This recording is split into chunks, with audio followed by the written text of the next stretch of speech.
Muchos saludos amigos en los Estados Unidos. Les saluda el abogado Jonathan con nuestro equipo aquí que trabaja desde el país de Colombia, trabajando para el bien de los inmigrantes en los Estados Unidos. Y el día de hoy tenemos bastantes noticias importantes, algunas cosas que queremos compartir con ustedes. Corte de Apelaciones confirma la política de Trump de encarcelar a inmigrantes sin fianza. Esto es importante porque ABC News está anunciando y hablando sobre esto y otras fuentes de información. ¿Por qué es tan importante? Esto sucedió en el Quinto Circuito Federal. Los que siguen las noticias de inmigración saben que el Quinto Circuito Federal en los Estados Unidos de verdad no es una jurisdicción muy amigable para los inmigrantes. Muchas veces toman decisiones en contra de los inmigrantes, ¿no? Y nuevamente lo hicieron. ¿Y qué es esto? Bueno, ustedes saben que cuando entró Donald Trump, empezó a trabajar Stephen Miller y están aplicando la ley en cuanto a las fianzas de una manera muy distinta. Según ellos, la sección 235 de la ley de inmigración dice que los que entraron por frontera sur de los Estados Unidos sin permiso no son elegibles para una fianza.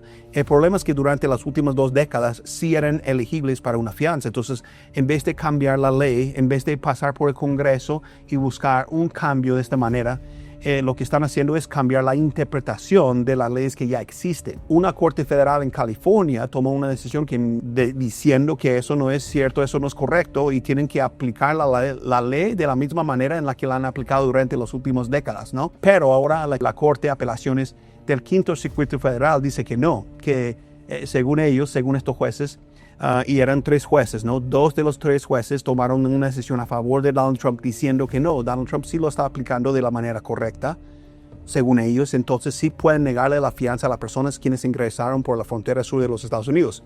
Me llamó mucho la atención la decisión del único juez que estuvo en contra. Y ese juez dijo, bueno, pero ¿acaso el Congreso, cuando aprobó esa parte de la ley, había considerado o había tenido la intención de que encarcelaran a millones de personas sin derecho a tener una fianza? Ni siquiera tenemos la capacidad en los centros de detención de inmigración en los Estados Unidos para tanta gente. Quizás va para la Corte Suprema, pero lo difícil es que mientras tanto vamos a seguir con el mismo problema. Cuando vemos las redadas en todas estas ciudades de los Estados Unidos, vamos a observar y ver que las personas no van a tener derecho a pedir una fianza ante un juez de inmigración. ¿Cuál es la respuesta? Lo hemos hablado mucho aquí en el programa. Es el proceso de una demanda federal de habeas corpus y hacer una demanda así como para poder obligar a que el gobierno federal suelte o deje salir a los inmigrantes de los centros de detención. Entonces es una noticia bastante importante para la comunidad inmigrante en los Estados Unidos y más los que están sujetos quizás a un arresto en una redada, ¿no? Ahora, para ser muy claro, cuando hablo de sección 235, ¿eso qué significa? Supuestamente, cada persona, cada inmigrante quien ha entrado a los Estados Unidos en los últimos, desde el año literalmente 1997, sin documentación por la frontera sur de los Estados Unidos, no tendría derecho a pedir una fianza. Entonces, de verdad, existe el caso o existe la probabilidad de que una abuelita que nunca ha cometido un delito en ningún momento, en años, décadas en Estados Unidos, podría ser arrestada y luego no tendría derecho a una fianza. Y tendría que estar en un centro de detención peleando una defensa contra deportación o pedir su salida voluntaria. Y esto es algo muy crítico. Espero que la Corte Suprema de los Estados Unidos cambie esto muy pronto, ¿no? Las apelaciones después de que los inmigrantes pierdan ante un juez de inmigración. El escenario de verdad es muy oscuro, digamos, ¿no? Para los inmigrantes en el momento, en los procesos de asilos defensivos o en las cortes de inmigración. ¿Por qué? Bueno, en particular los casos de los asilos. Ustedes saben, porque lo hemos hablado casi cada programa en los últimos meses, que los jueces de inmigración pueden ahora o están autorizados ahora a dar una orden de deportación sin escuchar los argumentos del caso, sin observar, mirar las evidencias, oír los argumentos de los abogados. Están en todo su derecho ahorita a hacer lo que se llama pretermit, dar una orden de deportación sin ver toda esa información y los argumentos. La solución, apelación. Siempre decimos, hay que reservar el derecho de apelación. Vamos a apelar en estas situaciones. Esto no es correcto, entonces queremos que la Corte de Apelaciones de Inmigración tome una decisión a favor de nuestros clientes. Entonces estamos mandando muchas apelaciones en estos últimos meses. Entonces, con esta noticia, en la Gaceta Oficial de los Estados Unidos, el registro federal que se llama, se publicó la semana pasada esta noticia de que van a cambiar la manera de actuar de la Corte de Apelaciones de Inmigración.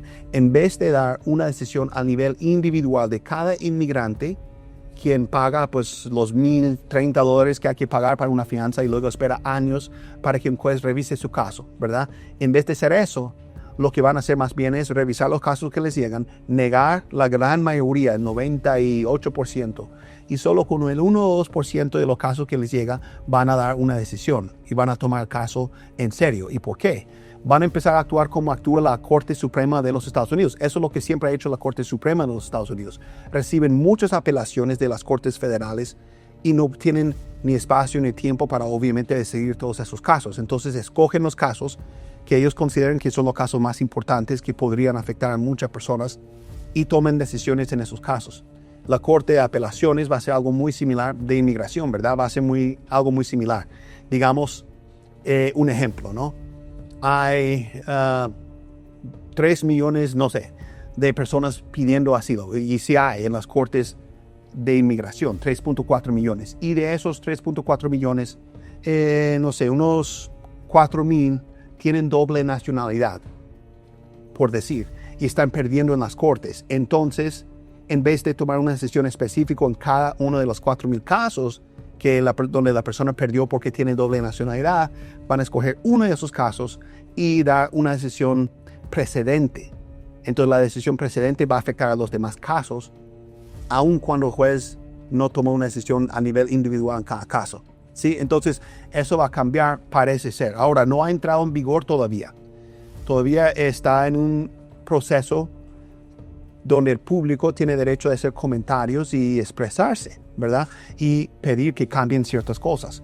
Normalmente, cuando esté en el proceso, cuando estamos en este proceso, no vemos que los comentarios del público realmente cambien las cosas. Entonces, yo pienso que es muy probable que esto sí va a entrar en vigor y va a cambiar el escenario para muchos inmigrantes. Entonces, si tomamos un paso hacia atrás y vemos esto, podemos observar, bueno, este cambio me va a afectar. Hay muchas cosas, ¿no? Uno, los jueces de la Corte de Apelaciones no van a tomar una decisión individualizada en cada caso.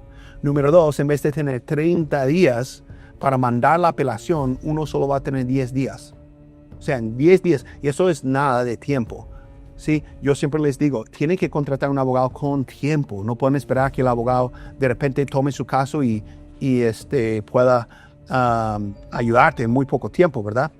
A ver, equipo llamándome aquí. Entonces, lo que tenemos que hacer es estar muy al tanto de eso. Si tienes corte de inmigración, es importante tener un abogado desde antes, porque es muy difícil, si no ganas tu caso, encontrar un abogado dentro del tiempo determinado de 10 días. Ahora, otro cambio, si los jueces deciden por su discreción que no quieren escuchar tu caso, lo que dice la propuesta es que dentro de 15 días pueden darte o desestimar tu apelación. ¿Qué pasa si hacen eso, si desestiman tu apelación? Lo que están diciendo es que la decisión original del juez de inmigración es la decisión correcta. Entonces, por eso deberían de, buscar un abogado desde mucho antes, ¿verdad? Para poder pelear en ese caso en la primera instancia ante el juez. Entonces, la situación para muchos inmigrantes es muy difícil ahorita. Tenemos que tomar las cosas con calma y con paciencia. Acabé de hablar yo con una pareja de inmigrantes, clientes de nosotros aquí en el pasillo, por videollamada, ¿no? Y les dije, lo que esté dentro de nuestro control, eso es lo que vamos a controlar. Y podemos controlar ahorita, preparar las evidencias, el relato, los argumentos por escrito, prepararlos a ustedes para su audiencia con el juez. Eso es lo que podemos controlar y eso es lo que vamos a hacer. Hay cosas que no están dentro de nuestro poder para poder controlar y es la habilidad de controlar la política de los Estados Unidos y las propuestas que tienen. Entonces, una persona, por ejemplo, de Venezuela, digamos, con un caso de asilo defensivo ante el juez de inmigración, importante buscar un abogado, porque la pelea es ahora tratar de llegar a la última audiencia con el juez. Por lo menos que el juez escuche tus argumentos. Nosotros estamos probando e intentando con todos los argumentos posibles con los abogados, aquí los ven en la pantalla, aquí en la foto, ¿verdad? De buscar cada argumento posible para poder evitar que el juez pre-term le dé una orden de deportación antes de la última audiencia. Queremos de verdad que el juez escuche los argumentos de nuestros clientes, las historias, que vean las imágenes y las evidencias. Eso es lo que queremos lograr para nuestros clientes, que tengan su oportunidad de presentar sus argumentos. Lo único que pedimos, porque vamos a ganar mucho más casos así. Tenemos toda la confianza del mundo de que vamos a hacer eso. Actualizaciones sobre el procesamiento de visas de inmigrante para nacionalidades con alto riesgo de depender de los beneficios públicos de Estados Unidos. Nosotros no entendemos cómo fue que la administración de Donald Trump llegó a tomar la decisión de que las personas de esos 75 países de verdad están en alto riesgo de usar beneficios públicos en los Estados Unidos. Pero es algo que los americanos siempre dicen, que llegan aquí los inmigrantes y empiezan a vivir de los beneficios públicos en los Estados Unidos y bla, bla, bla, pero nunca muestran su evidencia. Entonces, hay demandas federales también sobre esto. Y donde están pidiendo, bueno, demuestren sus evidencias, demuestran las cifras y la evidencia de que de verdad inmigrantes de estos países llegan a vivir de los americanos. Es curioso e interesante porque supuestamente, criticando aquí un poquito esta política, hubo un grupo de personas escogiendo países así nomás y agregando y quitando países de esa lista. Y Marco Rubio, cuando pasó lo de Maduro en Venezuela, decidió, bueno, vamos a quitar Venezuela de la lista. El hecho de que Maduro ya no esté ahí significa que los venezolanos en los Estados Unidos ya no están muy propensos, comparado con otras personas, a beneficiarse de los beneficios públicos en los Estados Unidos. No, es puro política. Entonces yo creo que la demanda nos va a dar buen resultado. Pero bueno, entonces es importante esto. Han habido muchas preguntas sobre estas pausas y precisamente nosotros nos juntamos esta semana aquí en esta ciudad donde estamos con uno de nuestros clientes que viaja a los Estados Unidos en los próximos días bajo una visa inmigrante que fue aprobada antes de esta pausa. Esta pausa entró en vigor el día 21 de enero del mes pasado, ¿cierto? Y ahora las personas de estos países, incluyendo el país de Colombia, donde me encuentro en este momento, no pueden viajar a los Estados Unidos bajo una visa inmigrante. La primera pregunta es, ¿qué entonces es una visa inmigrante? ¿Qué significa esto? Bajo el Departamento del Estado y sus instrucciones, que creo que aquí tenemos también, el equipo lo puede mostrar, hay dos grupos de visas. El grupo número 1 son las visas inmigrantes y el grupo número 2 son visas no inmigrantes, ¿verdad? La persona tiene familiar ciudadano residente que va a pedir a su padre, su madre, su hermano, alguien, su esposo, su esposa, alguien que esté en las categorías de boletín de las visas, que les puedo también demostrar ahorita. Y luego esa persona tiene toda la intención del mundo de ir a vivir en los Estados Unidos. Entonces es una visa inmigrante. Significa que la persona quiere migrar de manera permanente a los Estados Unidos. Visa no inmigrante es distinto, diferente. La visa no inmigrante es una visa donde la persona no tiene ninguna intención, supuestamente, de vivir de manera permanente en los Estados Unidos, ¿verdad? Entonces, por ejemplo, visa de turismo, visa de estudiante. Aquí el equipo, vamos a subir aquí en la misma página que tenemos un poquito más y ver cuáles son las excepciones entonces. Aquí hay dos excepciones. Primera excepción a lo de esta pausa de visas inmigrantes en este momento. Las personas con doble nacionalidad que presenten su solicitud con pasaporte válido de un país que no figura en la lista anterior están exentas de esta pausa. Por decir, si tú tienes doble nacionalidad de Venezuela y Colombia, Colombia se encuentra en la lista de los países, pero si cuentas con doble nacionalidad, aquí es donde doble nacionalidad sí te podría ayudar. Porque si tienes un familiar ciudadano o residente en Estados Unidos que te está pidiendo y Colombia se encuentra en la lista de la pausa temporal, bueno, puedes todavía beneficiarte porque Venezuela ya no está en esa lista. Entonces, una de las excepciones interesantes fue una de las preguntas que nos llegó hace tiempo y aquí vemos la respuesta. Otra excepción, los americanos quienes estén adoptando a niños de uno de esos países en la lista de 75 países, bueno, esto no aplica, es una excepción y pueden seguir adoptando a los niños de esos países, ¿sí? Entonces, esas son las dos excepciones. Muchas gracias por ver este video aquí en el canal de YouTube Te invito a seguirnos aquí en este canal porque yo y mi equipo siempre estamos trabajando muy duros para ayudarles a ustedes en el área de inmigración.